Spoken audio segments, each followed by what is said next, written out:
আমি এসেছি দিদির বাড়িতে। এই যে দিদির পোষা বিড়াল, পোষা বিড়ালে এই যে দুটো বাচ্চা দিয়েছে, দুধ পাচ্ছে না খেতে, এই যে কৌটো কিনেছে, কৌটো দুধ বিড়ালের খাওয়ানোর জন্য।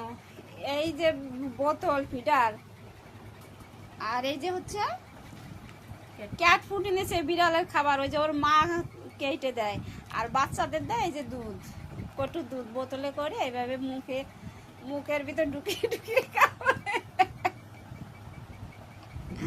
ওরে আমার প্রভু ভক্ত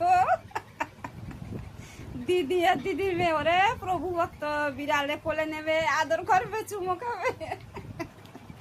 আমি তো দেখি অবাক, এ কি কাণ্ড, দেখি আনতো এটা। এই যে এটাই বাচ্চা দিয়েছে। তা আমার দিদির মতো মানুষ না থাকলে, এত পশু প্রেমিক, তাহলে এত ভালোবাসতো কারা। দেখো কি আদর করছে। নাম কি রেখেছো দিদি? নামটা এখনো রাখেনি, এখনো ঠিক করেনি, তবে রাখবে। এক একটার এক এক রকম নাম দেয়। দেখি আমি একটু খাওয়াতে পারবো? খাতো। ও দিদি ধরো, তুমি তুমি মা, তুমি খাওয়ালে খাবে।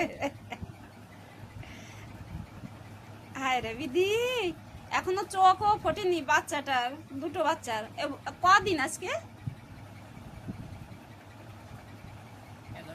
11 দিন বাচ্চার বয়স। হায় রে বাবা, আরো অনেক ছোট ছিল না দিদি, পুরো কদম ফুলের মতো। আমি একটু গায়ে হাত দিয়ে দেখি। রে ভালো লাগছে ধরতে, কিন্তু আমার ভয় লাগে, আমার ঘাটার অভ্যাস নাই। হিমেশ আবার পারে এগুলো ঘাটতে। এই যে কারা কারা বিড়াল ভালোবাসেন, বিড়ালের বাচ্চা ভালোবাসেন, আর দিদির এই বিড়ালের ওই সে পরিবারটা কেমন, আপনারা একটু কমেন্ট বক্সে জানাবেন প্লিজ।